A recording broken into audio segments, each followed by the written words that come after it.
What's the inside track of buying a cheaper property? Well, look, there's a lot to it. So when it comes to doing the DD, it's probably more crucial when you're buying those cheaper properties below, if it's anywhere from 350 or 300 or even below 300, you got to make sure you're doing the right DD as well. Now, doesn't mean the property's not going to grow in value.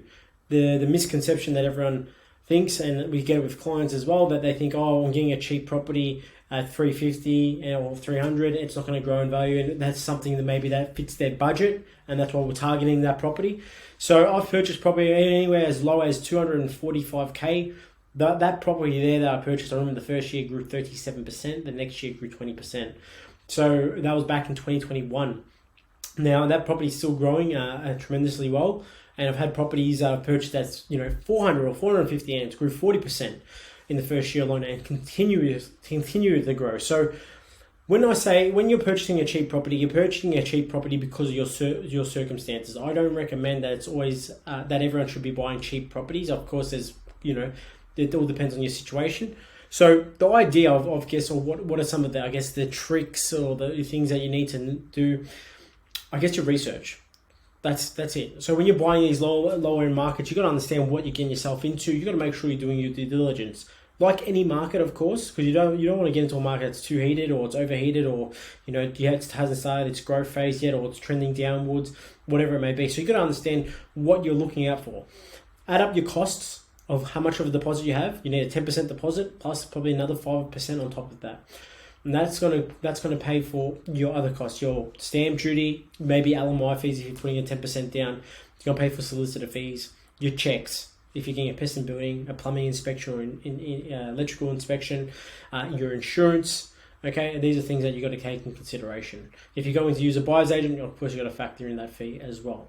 Mortgage fees as well. There's always mortgage fees that you get charged as well, so you need to factor those in as well. So they can range from $350 to anywhere over $1,000 for some mortgage fees. So these are things you got to take in consideration in the research side of things. Once you've got that down pat, of course, then you got to understand where the property is situated, which is kind of your general checks of what you do for every single property, making sure there's no high level of renters in the area, making sure there's a good level of demographic of people with high incomes that compared to their mortgage repayments and things like that also. So you just got to make sure you're doing your right checks. No public housing, low public housing, close to amenities, close to shops and things like that. Not on a main road, not on a busy thoroughfare or anything like that. You got to make sure it's in a good area or good pocket as well.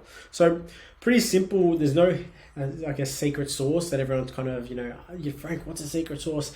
There isn't really a secret sauce. It's just depending on where you're searching, making sure you're doing the right DD. Okay, so hopefully that helps. Hopefully that gives you a bit of insights of what hopefully it answers your questions. But keep in mind, the price doesn't matter. It's about doing that research. Okay, you do the right research. Okay, you're going to achieve that growth. Keep in mind, back in 2010, so you could buy a house in Melbourne for 10Ks or closer to the CBD for $300,000 to $400,000. Okay, who knew that those prices are going to be $1 million houses or $2 million houses now? So does that mean that the markets you're looking at 300, they can't be $800,000 or $600,000 in 5 to 7 years? If you do the right research, of course it definitely can. But of course the research is the key part. Okay, hopefully that helps. Hopefully that makes sense. Hopefully it gives you a bit of clarity, a bit of knowledge of things to look out for, and what you need to do to get yourself in line with what fits your budget, what fits your strategy as well, because that's the most important thing as well, which I want to just touch on there.